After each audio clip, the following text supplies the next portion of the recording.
আমাদের দেশে প্রায় 2 লক্ষ কিডনি ট্রান্সপ্লান্টের প্রয়োজন। যদি লিভার ধরি তাহলে প্রায় 50,000 লিভারের প্রতিস্থাপন প্রয়োজন। যদি হার্ট ধরি প্রায় 10,000 হার্টের প্রতিস্থাপন প্রয়োজন।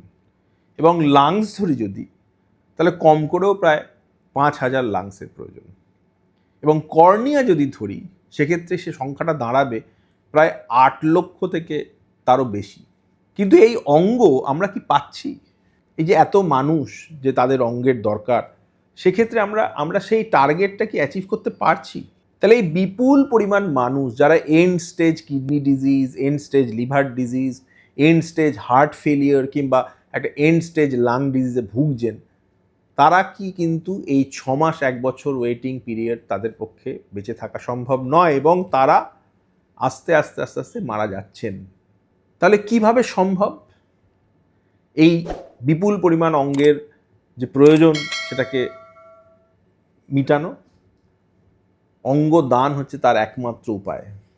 অঙ্গদান মানে যে ক্ষেত্রে ব্রেন ডেথ, মানুষ যার ব্রেন ডেথ হয়ে গেছে তাদের সুইটেবল অর্গ্যান সেখান থেকে হারভেস্ট করে যার যে অঙ্গ দরকার তাকে দেওয়া।